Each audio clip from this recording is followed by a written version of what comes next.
இலங்கையின் பொதுமக்கள் பாதுகாப்பு அமைச்சர் நேற்று ஒரு தகவல் ஒன்றை வெளியிட்டிருக்கிறார். அதை கேட்டவுடனே உண்மையாகவே தலையெல்லாம் சுற்றிட்டு இருந்தார். ரஜினிகாந்த் உங்களோட கொள்கை என்ன என்று கேட்டவுடன் தலையெல்லாம் சுற்றிட்டுன்னு சொன்னார். அந்த மாதிரி தான் இந்த சம்பவம். அதாவது அவர் தெரிவித்திருக்கிறார் என்னவென்றால், இலங்கையில் கடந்த காலங்களில் நுவரெலியா மாவட்டத்தில் ஒரு ஐஸ் ஃபேக்ட்ரி, ஐஸ் அண்டைக்குள்ளே நீங்கள் இந்த குளிர்பானத்துக்குரிய ஐஸ் என்று நினைக்காதீங்க, இது ஐஸ் ட்ரக், அதாவது மெத்தன்ஃபெடமின் என்று கெமிக்கல் ரீதியாக கூறப்படுகின்ற அந்த ஐஸ் போதைப்பொருள் உற்பத்தி செய்யப்படுகின்ற ஒரு ஃபேக்ட்ரி ஒன்று நுவரெலியா மாவட்டத்தில் இருந்திருக்கிறது என்று அவர் தெரிவிச்சிருக்கிறார். இந்த தகவல் அவருக்கு எப்படி வந்ததுன்னா, உங்களுக்கு தெரிந்திருக்கும், கடந்த 2-3 நாட்களுக்கு முன்னர் இந்தோனேஷியாவில் இருந்து ராஜமரியாதையுடன் அழைத்து வரப்பட்ட சில முக்கிய பிரமுகர்களால் தெரிவிக்கப்பட்ட வாக்குமூலம்தான் இந்த விடயம் வெளிவந்திருக்குது. அதாவது அவர்கள் தெரிவித்திருக்கிறார்கள் மேலும் என்னவென்றால், அந்த ஐஸ் ஃபேக்ட்ரியிட அந்த மெத்தன்ஃபெட்டமின் ப்ரொடக்ஷனுக்காக 2000 கிலோகிராம் அளவு பெறுமதியான மூலப்பொருட்கள், அதாவது கெமிக்கல்ஸ் அவர்கள் இறக்குமதி செய்திருக்கிறார்கள். என்ன கொடுமை என்று பாருங்கள்.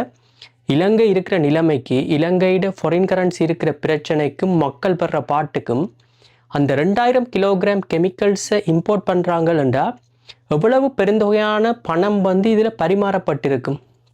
அது அடுத்த விடயம்.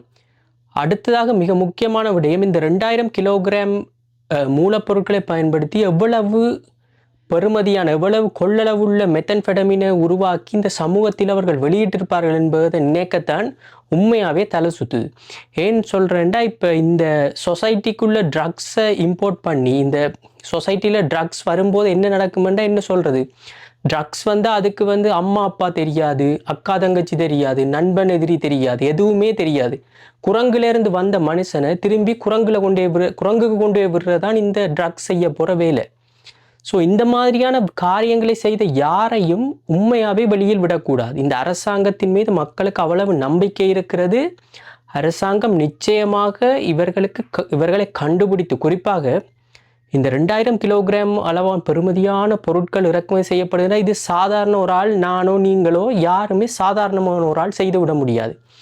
இதற்கு பெருமளவான அரசியல் பலம், அதிகாரிகள் பலம், பணபலம், இந்த மூன்றும் இருந்தால்தான் இதை செய்திருக்க முடியும். அப்படி என்றால் அவர்களுக்கு இந்த போதைப்பொருள் உற்பத்தி செய்வதற்கு யாரோ ஒரு அரசியல்வாதி, ஒருவரோ பலரோ அரசியல்வாதிகள், அமைச்சர்கள், போலீஸ் அதிகாரிகள், கஸ்டம்ஸ் ஆஃபீஸர்ஸ் என்று ஒரு பெருந்தொகையான ஒரு டீமே இதுக்கு சப்போர்ட் பண்ணியிருக்கணும் போலத்தான் தெரியுது. இதை அரசாங்கம் எப்படியும் கண்டுபிடித்து அவர்கள் ஒருவரையும் இந்த சமூகத்துக்குள் விடக்கூடாது. ஏனென்றால் இவர்கள் சமூகத்திற்கு வந்தால் இந்த சமூகத்தை அழித்து விடுவார்கள். இப்படியான ஒரு